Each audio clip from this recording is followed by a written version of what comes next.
Transportation for It's Your Call guests provided by Preferred Car and Limousine.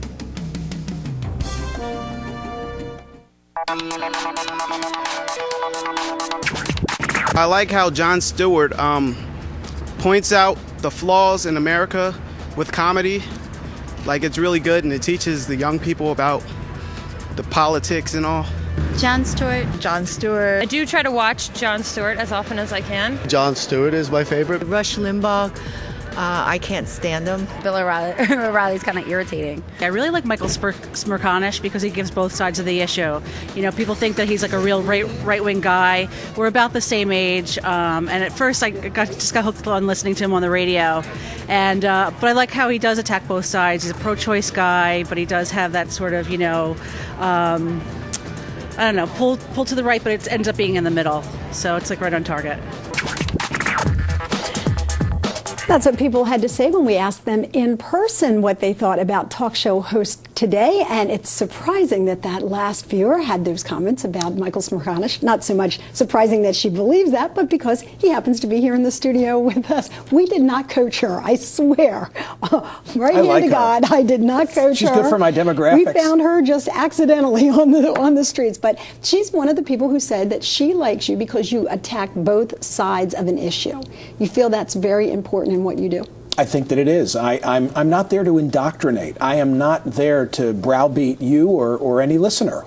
I'm there because hopefully I'm entertaining and hopefully I'm well read and I can offer information on a daily basis. I don't view my role as a role of trying to convince Lynn Doyle how to go out and vote on Election Day, and I never have. You know, it's interesting. I think that's why you and I have always gotten along so well, because I have that same philosophy. I don't think anyone cares what Lynn Doyle has to say. Right. I think providing them information from which they can glean information and then make a responsible decision is what our role should be. And I think that's probably why so many people get irritated at the yelling and the screaming, because no one ever listens. They only just want to hear themselves talk. And I think that's what has turned some people off from some certain stations. Well, you would hear a number of my critics wish for me to do that. You know, they're disappointed in me because that's not the path that I have taken, because they're so accustomed to it. And it's hard to break out. You know, it's hard to sort of do your own thing if that's not the path that you're going to pursue, because that's what everybody else does.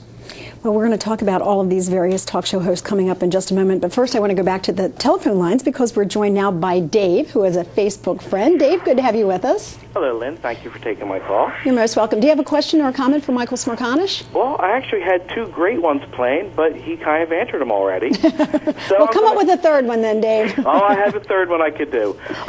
Michael, you did mention about the ideologues and how the politicians start to emulate them.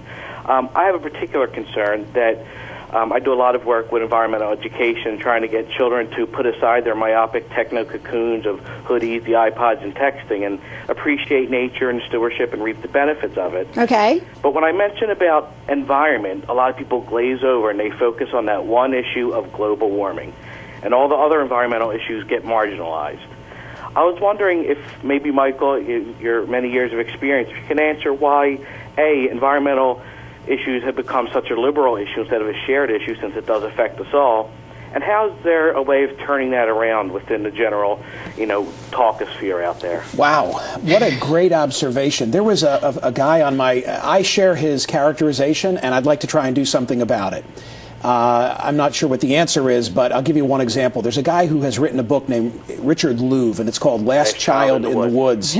And he's been on my program, and I brought him to Philadelphia and hosted him because I was so taken with it. He opened my eyes to this idea that getting your kids outside and building forts and skinning their knees and having unstructured play instead of travel soccer is actually not only taking them off the TV and the internet, but it's a great experience to make them appreciate their surroundings. And we've tried to do that with our own kids, and it's reflective of my growing up. Global warming, it's a shame it's so polarized. Lynn, as you know from reading the book, it's one of those substantive chapters where I lay out the arguments and then I say it beats the hell out of me, and people think, oh, well, you've got to be an expert because you're a talk show host. Really? What makes me an expert? The microphone? Right. And you know what, Dave brings out the point that people's eyes glaze over. I think sometimes it's just because it's almost too overwhelming. It's like we just don't even know what to do with it. Correct. It's like you don't know, I don't know, elected officials don't know. But what's wrong with saying I don't know? Right, but I think that's probably why people get that look on their face, because they're like deer in headlights. They're like,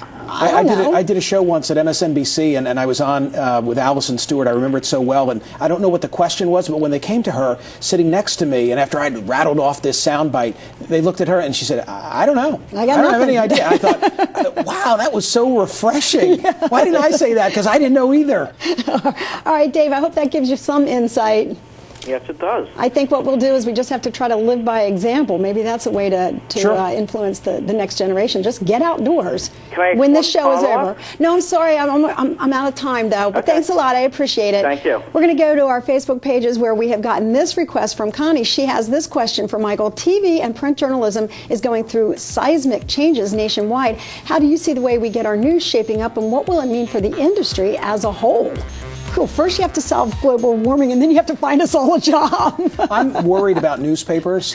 I'm very concerned about newspapers because, there are a lot of folks out there like me who are repeaters. Truly, what do? I'm not an investigative journalist. I don't even consider myself a journalist. I take information that others have gathered, and I comment on it, and I host conversations about it. And I'm worried that if you take away the newspapers, we'll all be repeating each other, and no one will be out there, frankly, keeping an eye on the politicians. That's the valuable role that I think is at risk with the newspapers. These other venues that get created, I love it all. I love the iPod, I love the internet, I love satellite radio, I love cable TV, but I'm worried about newspapers. All right.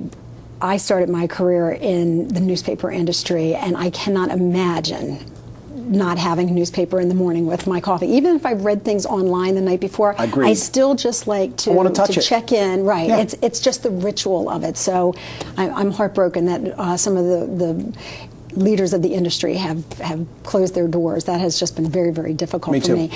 You talk about the new media and television and online and all of that kind of thing. Have we hit a peak when it comes to cable television, or are people still anxious for more? Well, I think it may wane. I think it may wane until the next election. I think that maybe now it's going to go into a bit of a lull until it's time for President Obama's re-election, and then I think everybody will put on their battle jerseys again and be ready to have at it. But right now, I think people are a bit fed up. I know I am. I'm tired of the nature of the business. And yet, if someone says, "Hey, Michael, here's your cable talk show," you're taking it, right? Well, where do you need me? Exactly. Lynn Doyle show? How about we do it together? Wouldn't it be something? Great. Oh, man. Talk about but who's going to shout at crack. people? That's the problem. Who would shout? People shout at us. How's that? All right, one last question for you before we're out of time. George from Facebook wants to know, if you had a chance to do it again, would you cast your November vote the same way today as you did in November? How did I know somebody would ask that question? There's not a day that passes where people won't hold me accountable for it. It could rain outside, and someone will say, Barack Obama made it rain, and you're the one who voted for Barack Obama. No.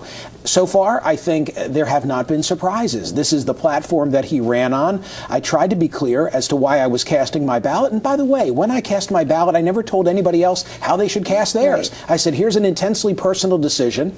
There's a reason why there are curtains on the ballot box, but I feel like I'm being disingenuous if I don't at least say, this is what I'm doing. I do not regret how I voted. All right, so that's the answer for George.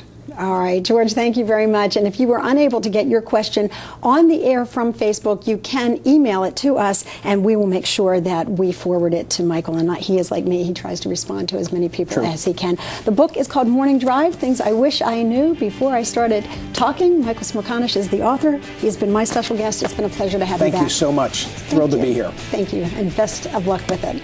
Until the next time, my thanks to my crew and to you for watching. I'm Lynn Doyle.